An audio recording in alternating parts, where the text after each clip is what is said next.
So, welcome back everybody. Our next speaker this afternoon is Fernando Gont, who will present his findings of a security assessment he carried out in behalf of the United Kingdom's Center of the Protection of National Infrastructure on the TCP IP protocol. Thank you. Hi, good afternoon to everybody. My name is Fernando Gont, and I will be presenting the results of project that I carried out on behalf of the UK CPNI. The project was about the security assessment of the TCP and IP protocols and of common implementation strategies. As an introduction of the work that I have been doing during the last few years, I have been working on security assessment of computer protocols for the UK CPNI, and I have also been active at the IETF working on internet drafts and RFCs, not only on focus on security, but also focus on performance of the protocols and interoperability issues too. Finally, whenever I have the time to do it, I try to produce or contribute code to open source operating systems. And there's the URL of my website where you can find the papers and work that I have been doing both for UK CPNI and for the IETF. Well, what this presentation will be about, first of all, I will try to give a project overview, try to explain the motivations of this project and an idea of the results that we got as a result of this project. Then I will focus the discussion on only two of the issues that are discussed in our documents. Just to give you an idea, the result of our project was a 130-page document for TCP and a 60-page document for IP. So of course, I will not be able to cover the whole thing in this presentation. Then finally, I will provide some comments on future work that we are planning to do on the subject and some conclusions. And finally, we will jump to the questions and possibly answers on these issues. So first of all, let's start with a description of this project. Let's talk first of all about the problem statement. All of you know that during the last 25 years, many vulnerabilities have been found in the TCP and IP protocols and in specific protocol implementations. The documentation of these issues has traditionally been spread among too many documents, in some cases in websites of people from the security community, while in others they have been documented in vulnerability reports issued by vendors or certs. The problem with TCP and IP security is that there's so much documentation that it's very hard to spot the right documentation. There are many documents that propose countermeasures that either don't mitigate the attack that they are supposed to mitigate, or that they mitigate the attacks but also have negative implications on the interoperability of the protocols. That is, they mitigate the vulnerability implications, but on the other hand, they break the protocols. Finally, much of the work that the security community has done on TCP and IP security has never reflected into changes in the actual specifications of the protocols. If you look at the TCP and IP specifications right now, you'll probably see that they are basically vulnerable to all of the attacks that you have heard about, including SIM floods. Actually, at the IETF, we got a document, an RFC published on SIM floods a couple of years ago, just to give you an idea of the state of affairs when it comes to the specifications. As a result of this problem, many of the vulnerabilities that have been discovered and discussed in the past have been reintroduced in new implementations of the protocols. That is, all those implementations that strictly follow the specifications reintroduce many of the issues, many of the vulnerabilities that were found in the past. And also probably because of the lack of awareness about these issues, some mechanisms that have been known to have negative security implications were reintroduced in new protocols. A trivial example of this is the inclusion of the routing header type 0 in IPv6. That's basically the IPv6 counterpart of IPv4 source routing. The security implications of IPv4 source routing have been known for many years, but even then, a very similar functionality was included in IPv6.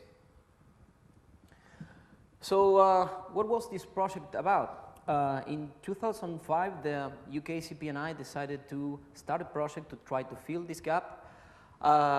We worked on this project from 2006 till 2008. And the idea was basically to produce a set of documents that would serve as a roadmap to TCP and IP security.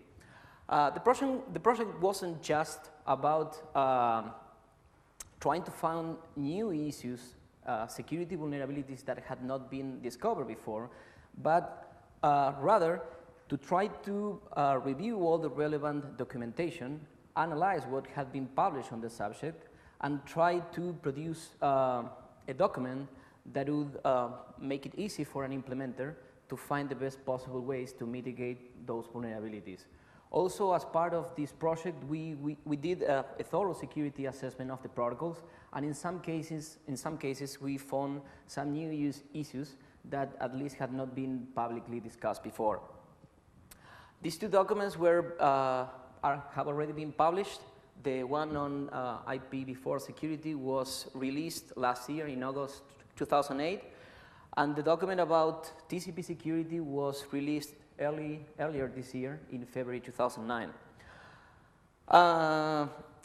We were not aiming at providing like the final word on TCP and IP security, but rather we wanted to have our documents be a starting point for the community to focus its discussion.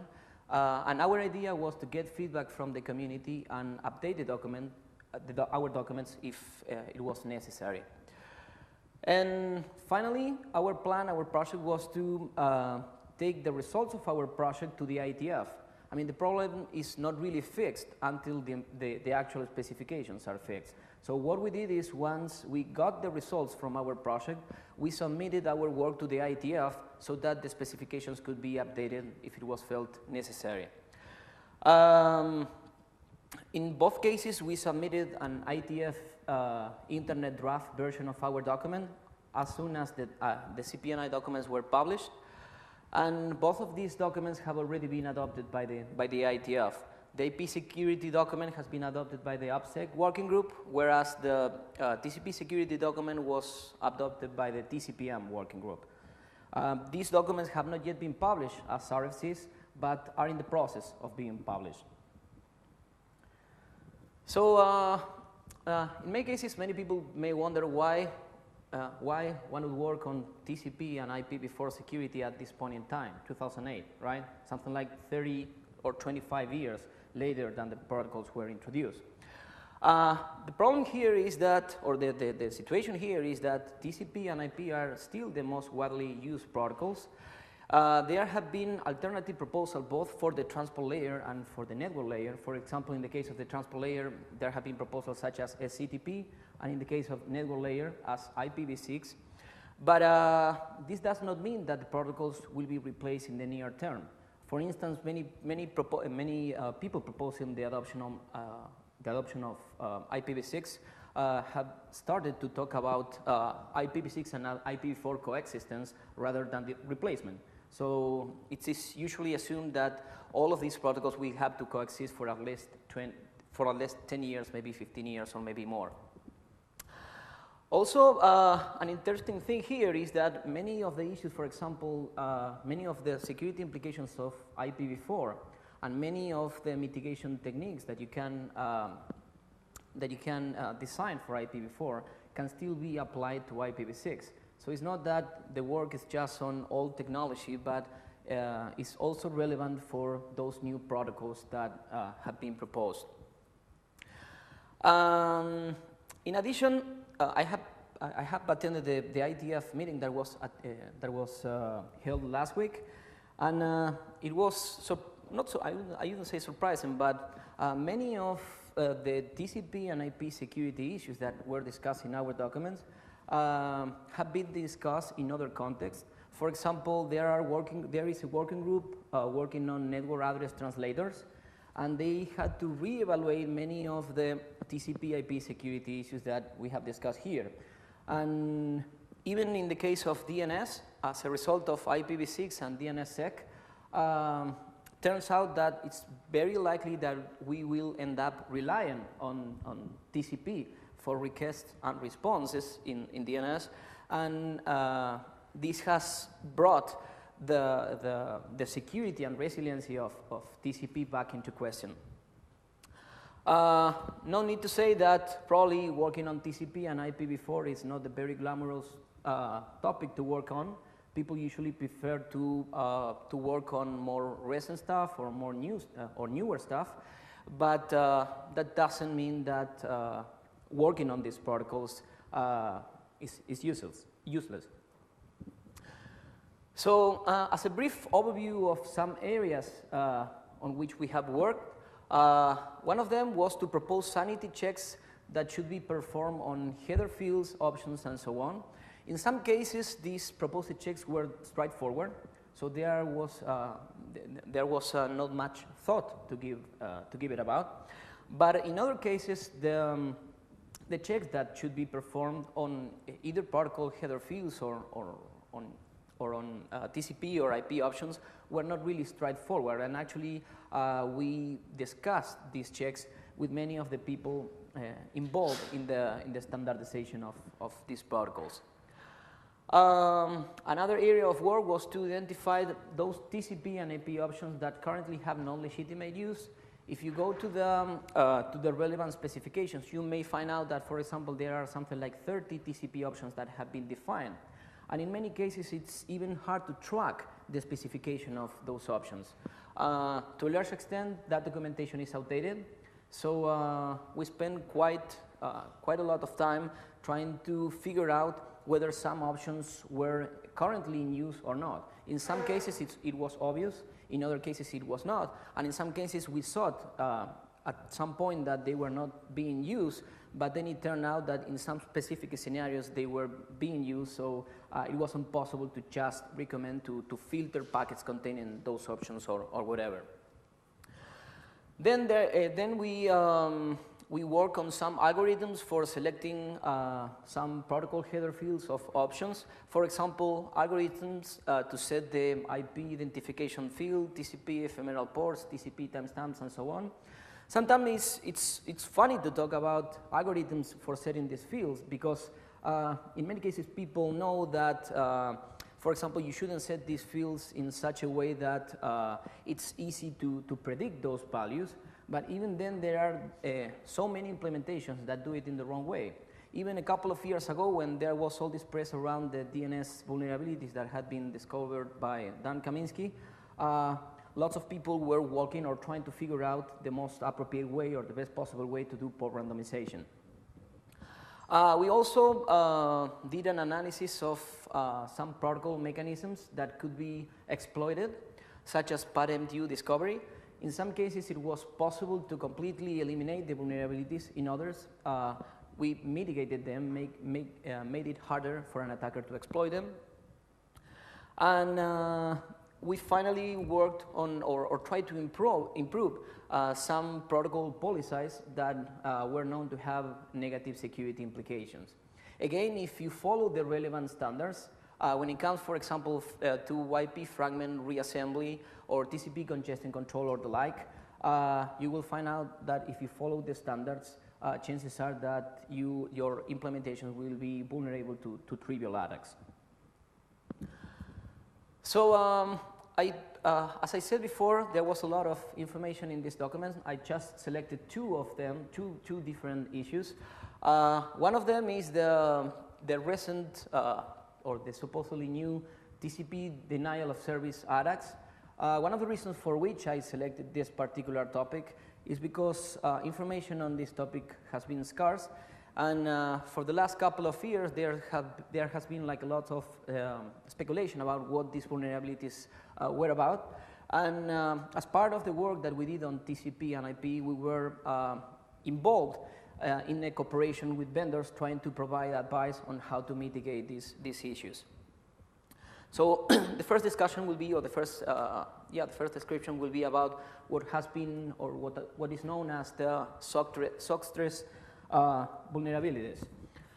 If it's the first time that you have heard about the vulnerabilities, just as a summary, Last year in 2008, a couple of researchers from a company called Outpost 24 announced that they had found a few vulnerabilities in TCP that were like the killing denial of service attacks, but they didn't provide any details about what the vulnerabilities were about. This was very similar to what happened a couple of years ago with the DNS vulnerabilities that were announced to the press. There was all this speculation about what the impact of the vulnerability was and what the vulnerabilities were about, but no information was provided. Additionally, this company didn't provide any proposed countermeasures for vendors. So the idea was, well, you have this problem, these vulnerabilities would allow an attacker to take your system down, but we are not proposing any way to mitigate them. So at this point in time, when these vulnerabilities were disclosed to vendors, we had been working on this stuff for a couple of years or so. So our involvement with these vulnerabilities was basically providing advice to vendors. In some cases, we did not only have to provide or propose countermeasures, but sometimes even to try to explain what the vulnerabilities were about, because even for vendors, the information was scarce. So these SOC-stress vulnerabilities are basically connection flooding attacks, what you probably know as NAFTA and FinWay2 flooding attacks. There are a couple of vulnerabilities that target the socket send buffer. And finally, there is a vulnerability that targets the TCP reassembly buffer. So what follows is a discussion of these vulnerabilities from our point of view, that is the analysis that we had made of these vulnerabilities and the countermeasures that we could come up with. So let's start first of all with attacks, NAFTA and FinWay2. The idea behind these vulnerabilities is very simple. In order to, when you establish a TCP connection with a remote system, the establishment of a TCP connection requires both TCP endpoints to maintain state for that connection. That of keeping state, of course, means that you will have to store some values in memory, such as sequence numbers, acknowledgement numbers, options in use, and so on. And of course, as memory is a limited resource, if you establish lots and lots of connections, at some point you will hit the limit and you will prevent the attack system from being able to handle legitimate connections. This attack was known as NAFTA, and there was a vulnerability report published in 2000. So we are talking about an 8-year-old vulnerability. As it has been the case with other vulnerabilities, sometimes there has been discussion about what the problem was, but there was never a discussion about how to fix the problem. We have found this to be the case with many of the TCP security issues that we discuss in our document. So the idea basically is that an attacker will establish lots of TCP connections with the target system, and of course, in order to avoid wasting or exhausting his own resources, the attacker will bypass the kernel implementation of TCP and establish the TCP connection by sending crafted packets. So this is a very small diagram that tries to show what an attacker would do to exploit this vulnerability. Basically, he would perform the three-way handshake, but the only special thing that is about the three-way handshake is that instead of relying on the kernel implementation of TCP, the attacker would craft a SYN segment and would send it to the target system. The attacker will not keep in his own system any state information for that SYN segment that he has sent. So every connection that he establishes with the target system doesn't cost him anything else than that of sending the corresponding packets. So the attacker crafts a SYN segment. As soon as he receives a SYN-ACK in response to that, he simply acts whatever SYN-ACK he received, right? So it's not necessary to keep track of the sequence number or acknowledgement numbers or anything. At the point he acknowledges the SYN-ACK, the connection on the victim side, of course, will have been established, and at that point, the attacker simply forgets about the connection. So this basically means that after this three-way handshake, there's a connection in the established state on the victim side, but on the attacker side, there's no memory tied to this connection. So what about the countermeasures for this attack, NAFTA? Well, basically the problem with many of the attacks or many of the vulnerabilities that we will discuss is that there's no clear difference between an attack scenario and a scenario in which a system is simply under heavy load. Among the possible countermeasures could be to enforce per user and per process limits. For example, this could help if I had a system that was running a web server and an SSH server. Well, I don't want an attack against my web server to deny the server the service of SSH, right? I still want to be able to log into the system to manage it. And then another possible countermeasure is to enforce limits on the number of ongoing connections, either at the application layer or at the firewall. That basically means that if you have a single system that, for example, has established 200 connections, 1,000 connections, then chances are that that may be malicious activity and you may decide to drop some of those connections. Again, there may be legitimate reasons for establishing many connections. In the case of enforcing this type of limits at the application layer, of course, this requires lots of extra machinery at the application layer, which I would say most, if not no one of the existing applications has. But you can still enforce these limits with a firewall. For example, OpenBSD PF allows you to enforce a limit on the number of ongoing connections from a single endpoint. So let's jump to the Finway 2 flooding attack. The idea behind the Finway 2 flooding attack is basically the same as that of NAFTA, with the only difference that instead of the malicious connections staying in the established state, the connections will stay in the Finway 2 state. So let's revise the connection termination mechanism in TCP. It's composed of the exchange of 4 packets. The idea is basically that each endpoint has to close one direction of the connection. So in this case, TCP-A is the one that performs what's usually called the active open. It closes its side of the connection, and when that fin segment is acknowledged, TCP-A enters the Finway 2 state. There are 2 things that are interesting from a security point of view about the Finway 2 state. One of them is that there is no limit on the amount of time that the connection can stay in the Finway 2 state. That basically means that TCP-A could stay in the Finway 2 state forever. A second interesting issue about the Finway 2 state is that usually when a connection is in the Finway 2 state, there's no controlling process for that connection, which basically means that you issued a close call, and as a result of issuing a close call, you engage the kernel into the connection termination process, so you can no longer control the underlying connection. So this makes the Finway 2 state very attractive for an attacker to exploit. Yeah, it's in the wrong order. So this is a simple scenario of a possible exploitation of the Finway 2 attack. What an attacker would do is, first of all, establish a TCP connection with the target system. The attacker would establish the connection in exactly the same way as with the NAFTA attack. That is, the attacker would not engage his TCP kernel implementation, but would rather craft the SYN packet and the acknowledgement packet to establish that connection. That is, the attacker doesn't want to tie his own system resources to each of the connections that he establishes.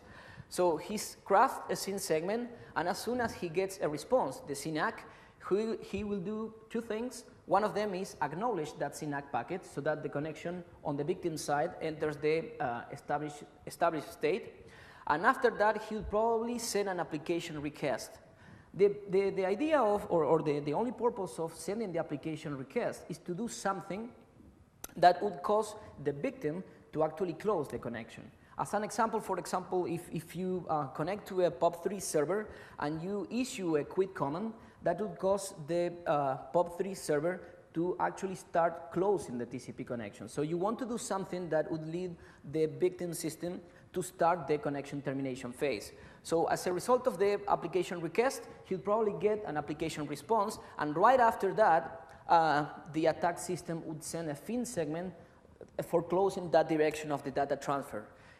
Once the attacker receives the fin segment, he would basically just acknowledge that fin segment and forget about the connection.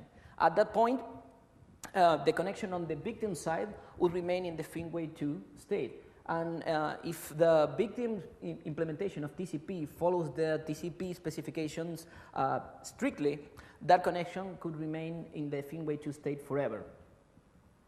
So what about the countermeasures for the FinWay2 flooding attack?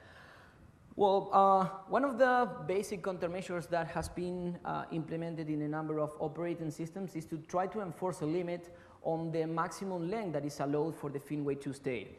For example, Linux enforces a limit of 60 seconds for the FinWay2 state. Of course, this only assures that a connection will not remain forever in the FinWay2 state, but does not actually eliminate the vulnerability. Actually, an attacker could simply, as soon as a connection is removed from the FinWay2 state, he could just establish other connections and would leave those connections in the FinWay2 state just to still be able to perform this attack. Another possible countermeasure is to enforce a limit on the number of ongoing connections with no controlling process. The problem with such connections is that there is no controlling process. It's virtually impossible for an application to enforce limits on those connections. Well, all the other countermeasures that we discussed for the NAFTA attack still applies. This is, after all, a connection flooding attack. The only thing that has changed is that instead of being in the established state, connections are in the FinWay2 state. So those countermeasures still apply. However, when it comes to applications enforcing limits, of course, in this case, it wouldn't be possible because, again, there's no controlling process for those connections. And one thing that could be interesting to include in application that is actually something very trivial to implement is replace the call to close with a combination of a secopt, shutdown, and close, so that the application can retain control of the connection for a longer period of time. So that basically means that the application will be able to enforce limits on the number of ongoing connections for states in which otherwise it wouldn't be able to do so. So next vulnerabilities are the socket send buffer vulnerabilities. Basically, when an application gives TCP some data to transmit or to transfer to the remote endpoint, TCP will keep those data in the socket send buffer. So the idea is simple. What an attacker would try to do here is to cause the attacked system to retain or keep lots and lots of data in the socket send buffer so that it would tie lots of memory for those connections. There are two possible ways to actually exploit this vulnerability. One of them is to establish a TCP connection with the target system, send an application request so that the victim system has something to send back to the attacker. And once the victim tries to transfer that response, that application response to the attacker simply ignores that response so that the attack system has to retransmit that response over and over again. Another vector for exploiting the socket send buffer is to do exactly the same, establish a TCP connection, send an application request, and then right after that, announce or advertise a TCP window of 0 so that the victim system actually refrains from sending that response. So the first of these vectors is what has been known as netkill. I don't recall exactly the year in which this issue was discovered, but it probably dates back to 2003 or maybe 2004 or maybe even 2001. Well, as I said before, the goal of the attacker is to tie the system memory at the victim system. He wants the victim system to create a response for the application request that the attacker sent, and the attacker wants that response to remain in the socket in the socket send buffer for as much time as possible. So this is a possible scenario for a netkill attack. Again, the attacker will establish a TCP connection with the victim system. Again, the attacker doesn't want to tie his own resources to these malicious connections. So instead of engaging its kernel implementation of TCP to establish the connections, he will craft a SYN packet and will craft all those packets that are necessary to handle or to manage the corresponding connection. So the attacker sends a SYN segment, he gets the response, the SYN ACK, and right after that, what he does is send an acknowledgement so that the connection enters the established state on the victim side. And right after that, he sends, for example, an HTTP request. The idea here is simply that he wants to send a request to the victim system such that it produces a large amount of data that will be queued in the socket send buffer.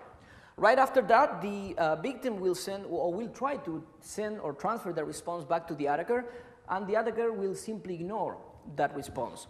So here we can see that the HTTP server sends back a response, and as the attacker doesn't acknowledge that response, the HTTP server has to retransmit that response over and over again.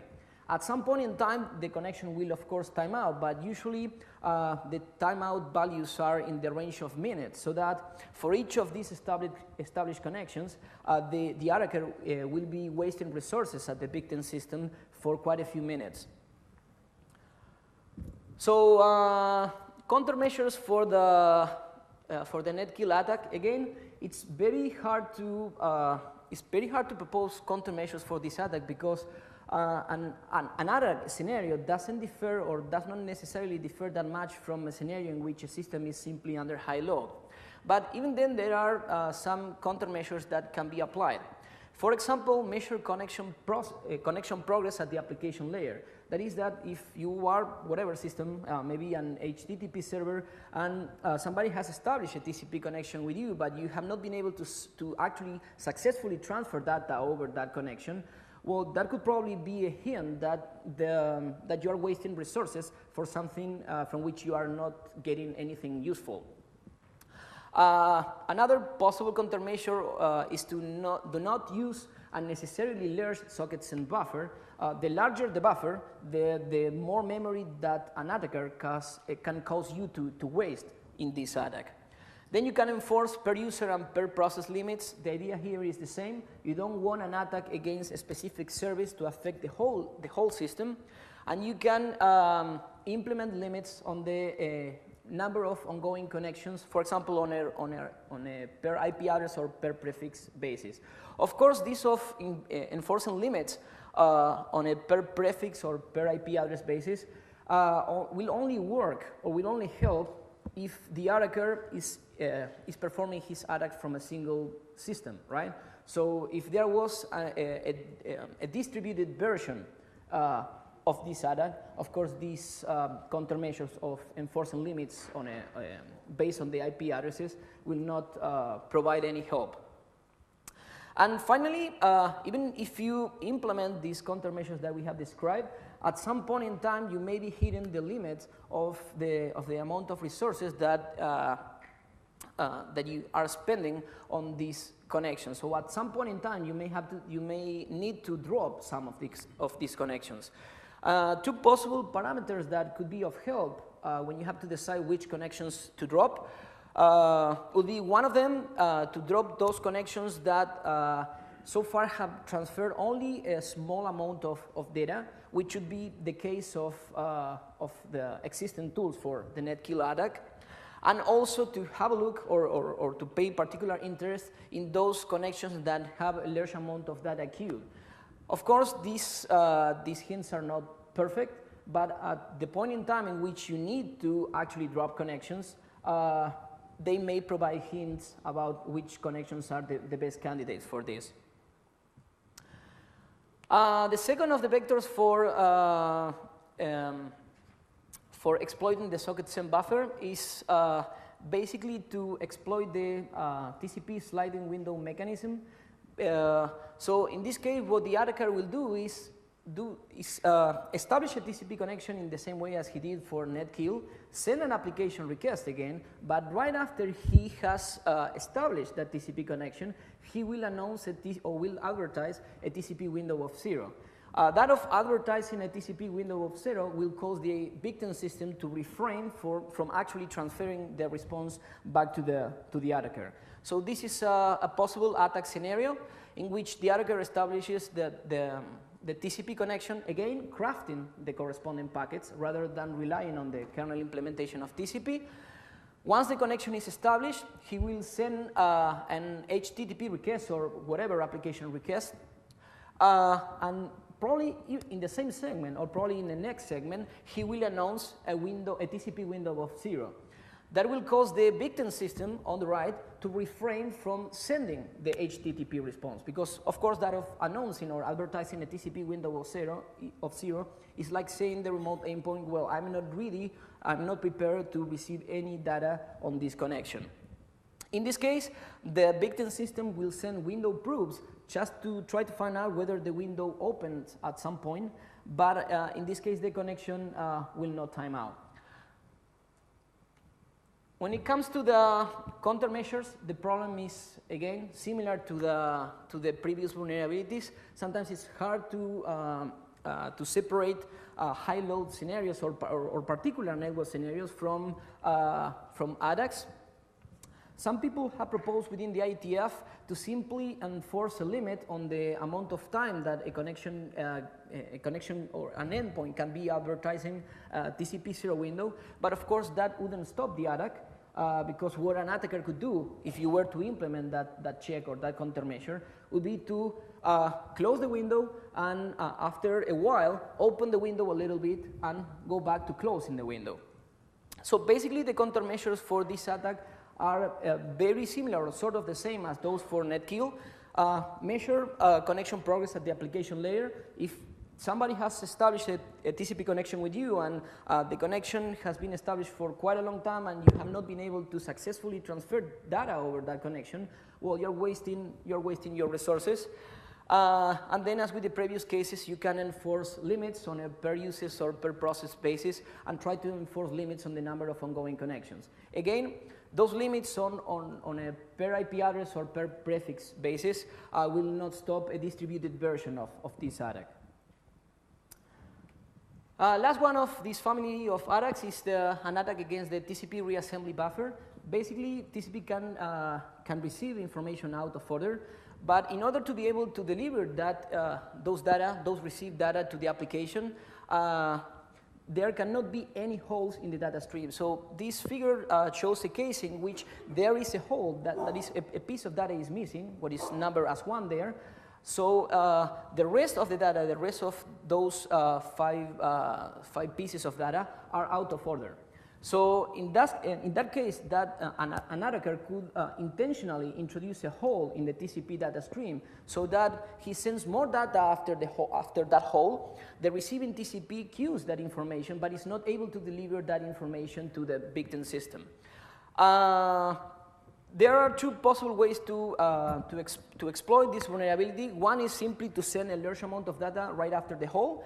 And another one is to try to target the overhead that sometimes is related to keeping these data structures. As an example, there are some implementations that even to store a single byte of data in memory, they will allocate a whole page for that.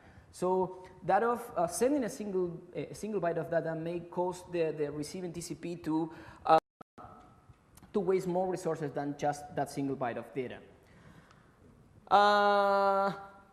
Well, in this case, there are a number of checks that an implementation could perform. For example, limit the number of holes that can be in the data stream at any point in time.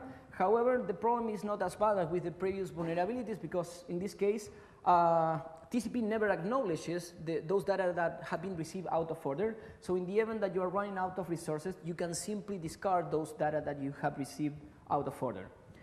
And finally, a very brief discussion about remote operating system detection via TCP IP stack fingerprinting. Most of you, or probably all of you, have already used the Nmap tool. It uses a number of proof packets to try to fingerprint the remote TCP IP stack. And it's amazing the precision with which this type of tools can guess the operating system in use at the remote system. So the question was, well, is this really necessary? I mean, should it be possible for this type of applications to have such a precision? So what we did is we performed an analysis of all the different proof packets, and we were able to come with the right answer or the right response for each of these proof packets that tools such as Nmap sends. We have sent our results to vendors, but we are not aware that they have already committed these changes or even if they are willing to do this. But what we would expect is that in the long term, if these changes are applied, at least when it comes to these fingerprinting techniques, these type of tools wouldn't have the precision that they have right now. There are other techniques for fingerprinting a remote operating system. For example, another one is that of TCP options. Different systems include different options in their connections. They set the options to different values, and sometimes they frame the options differently. In this case, most of all, there's no right answer to how to frame these options or how to set these values by default. So more work is needed to try to get or try to convert so that all or most of the systems include the same options or set and frame the same options in the same way. As further work about this stuff that I have presented here, as I mentioned before, we are pursuing this project within the ITF. These documents are being discussed within the TCPM working group and the DEEPSEC working group. Here I am providing the URL so that you can join the relevant mailing list. It would be very interesting to get more eyes to look at these papers. The more people that review these documents, chances are that we will be able to improve them, and as a result of that, this will probably lead into better implementations. And finally, as conclusions about this project, probably from the point of view of the community in general, that of working on TCP and IPv4 security at this point in time didn't have much glamour. Usually when you talk about working on TCP or IPv4 stuff, it's like all stuff, everything has been done on the subject, but still in 2009, there is lots of work to do in actual implementations. That of the SOC stress vulnerabilities that were disclosed earlier this year should give you a hint that the actual implementations that we are still using for TCP and IP have not addressed all these issues. But a good part of, or a good result that we got from this project is that now we have a document on which many people from the community are looking at, and we are converging to what's supposed to be the best possible practices for dealing with all these issues. I don't think I have time for questions. I would just like to acknowledge UKCP&I for supporting my work, and also the DEEPSEC organizers, because they have worked very hard from trying to arrange the travel details and for everything else. So if you have any questions, you can drop me an email, or we can get together in the social event or in the lobby. So thank you. Thank you very much, Fernando.